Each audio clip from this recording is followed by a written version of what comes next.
All right, there he is, Stephen King. Here's Jen and his bio. All right, let's face it, George. It's pretty tough to go through life without coming across Stephen King. Here's Johnny. Even if you haven't read his books. Everything you write is brilliant.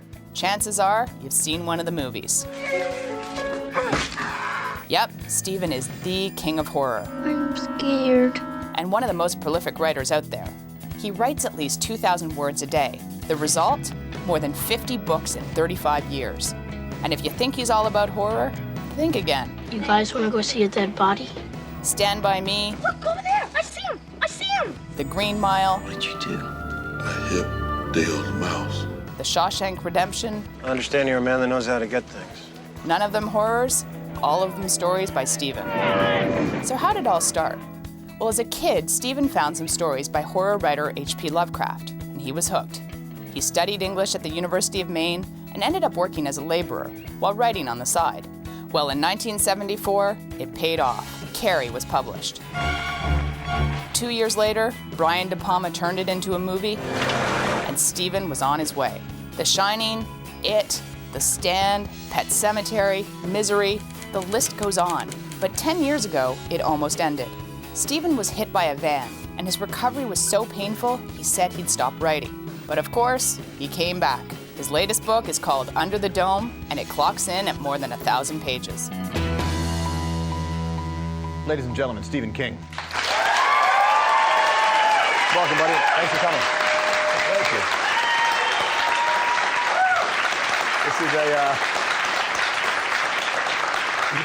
This is Work that body, George. Work that body. quite a masterpiece.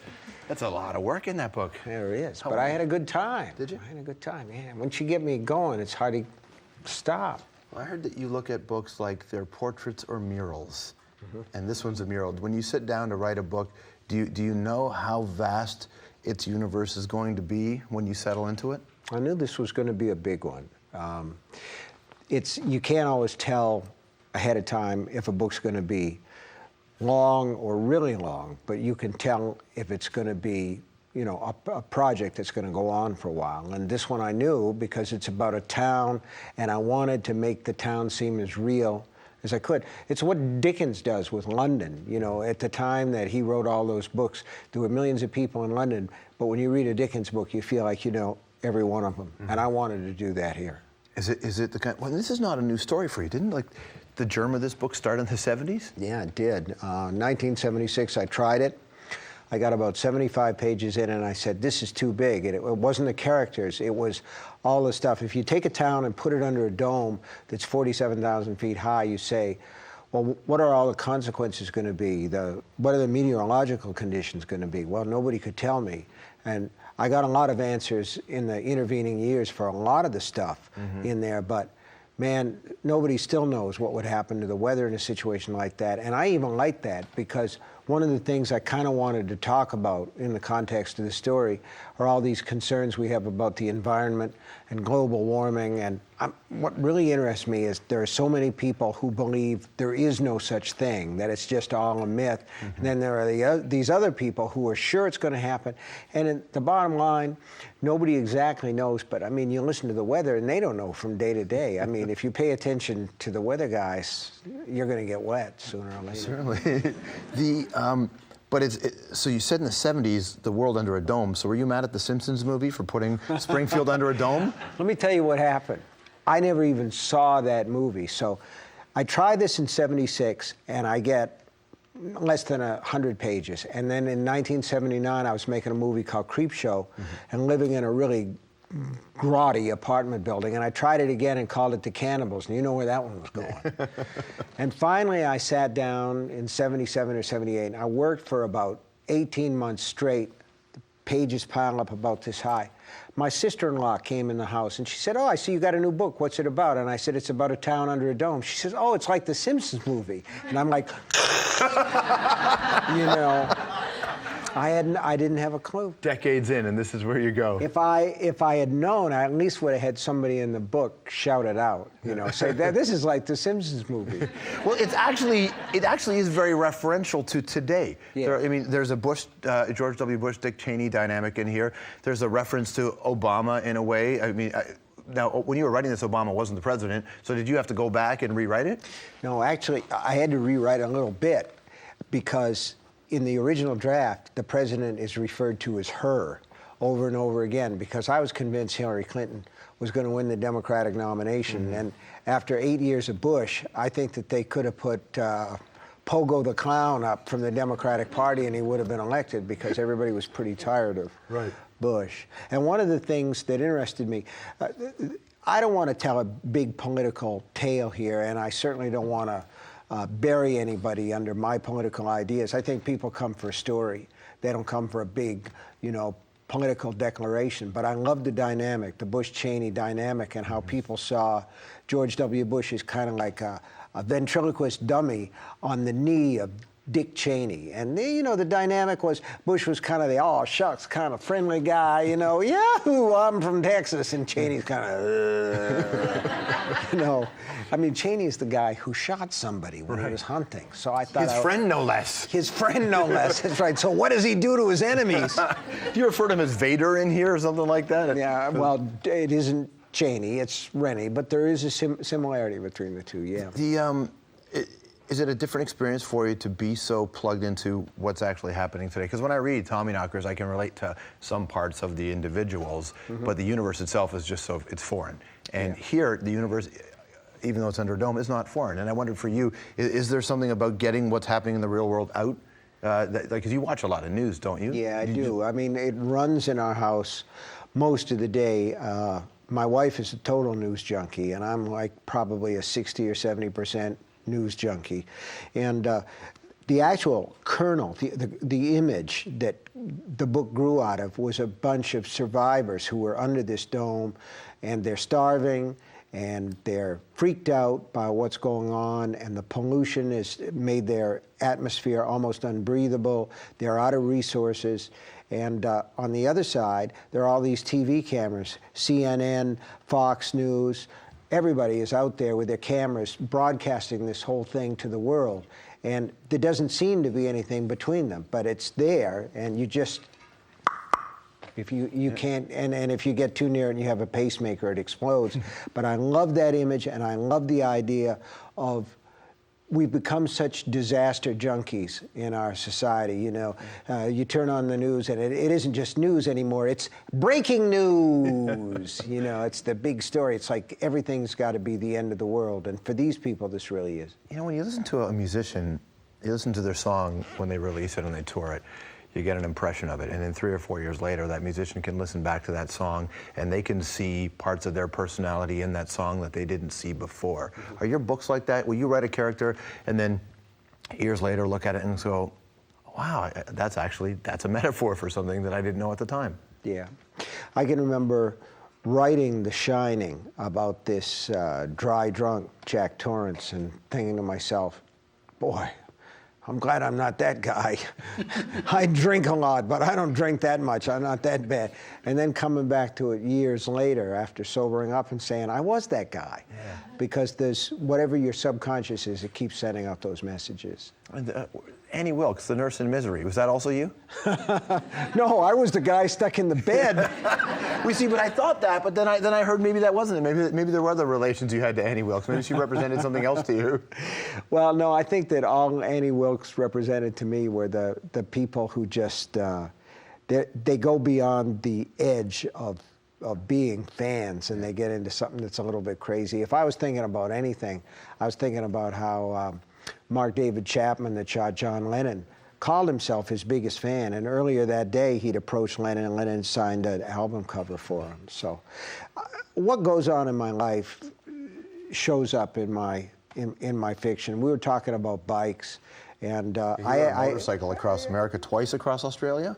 Twice across Australia, once across America, but I'm a bike guy, and back in the 70s, I had a little 500cc Honda, and I had some problems with it. And this guy said, well, take it to this farmer out there. He knows what he's doing. He'll fix it up for you. And I went out there on my bike, and I got as far as his driveway, and the bike died.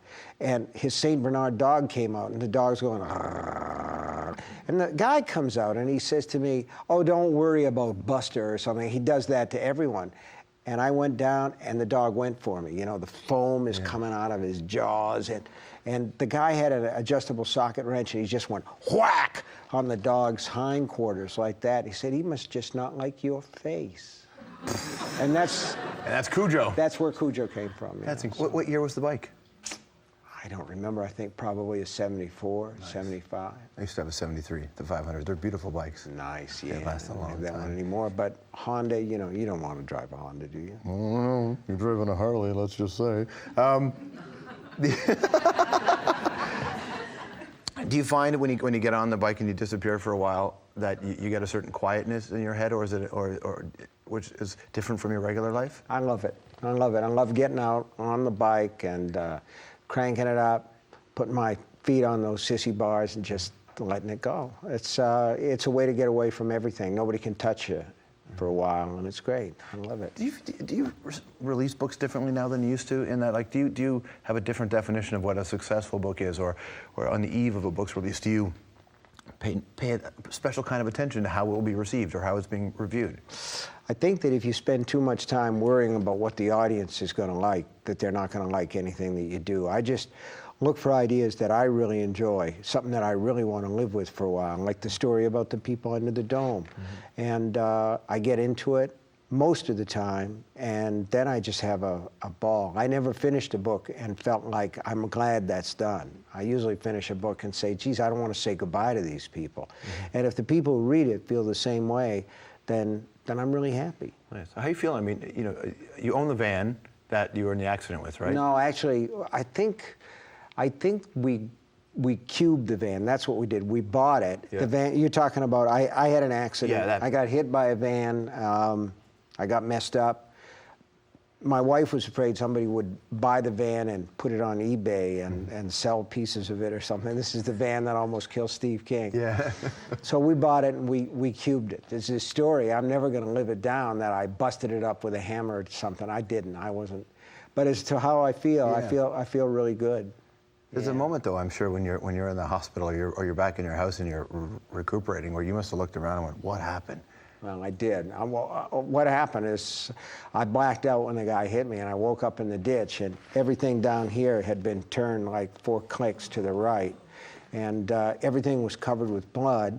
And my concern was whether or not I could like wiggle my toes, because the big fear is of being paralyzed. And I could wiggle my toes, but man, I'll tell you what, it's like that scene in Deliverance where you see your pants bulging out because you know that bone is not where it's supposed to be. And you say, I'm going to need a lot of rehab here before I get back to... Thank God it was that scene in Deliverance. It could have been way worse. It could have been. Sorry. Get them panties down. All right, so we found some true and false over Stephen King. We'll find out some more answers to questions you might have when we return. Stephen King on the Hour. Is it true or false that early on to pay the bills, you tried writing pornography?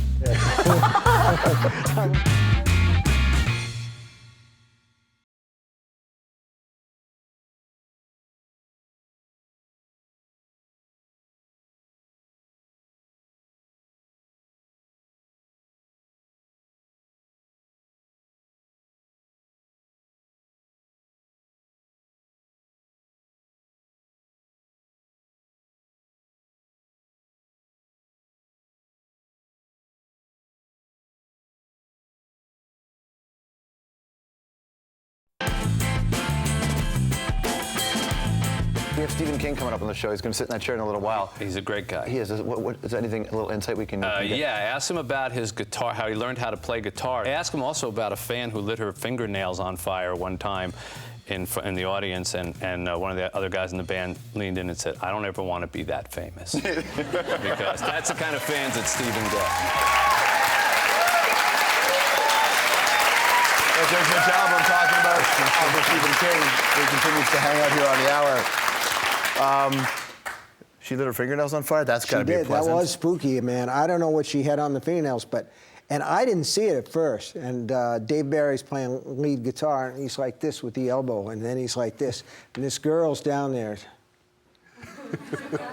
And there's flames just spouting up from him. That was a night. I can imagine. But I mean, that's the rock and roll lifestyle, It George. is. Well, he said to ask you about the guitar. Tell me about the guitar. Well, I don't know what that story is about the guitar, but I got it when we originally played. If this is what Mitch is talking Some of the about. spiders, he said. Oh my God, yeah, the Spider guitar. That was a Farrington, and Dave Barry was teaching me how to play bar chords. And I says, now, is the A the third spider or the fourth spider? Because it had these inlaid spiders on this. Maybe it had to be there. No, I don't know. But isn't that funny, though? Everybody thinks for you to get your head wrapped around anything, it has to have spiders on it, or skulls, or Yeah, something that's true. freaky. But the sad part is I commissioned that guitar. You did, so you really did request all the I spiders. requested the spiders. Do you like being in a band? Yeah, I wish I could play a little better, but the joke about the Remainers, you know, Dave Barron likes to say that we play guitar better than Metallica writes books, but I'm not sure that's exactly true. I tell people we get down, just not that far. But, yeah, exactly. That rock and roll lifestyle, it's good, yeah. I can imagine. All right, so you mentioned the one thing about the van that was a true or false story. I had a couple of questions I wanted to ask you that are rumors out there that I need to just... We're going to put them to rest. Right here. But with you put things to rest and they rise again from the dead, They which do is weird. rise again. Okay. You were terrified of the movie Bambi. Yes, that's true. What scared you about that? The fire, you know, and also, doesn't Bambi's mother and father both get killed before that movie's over?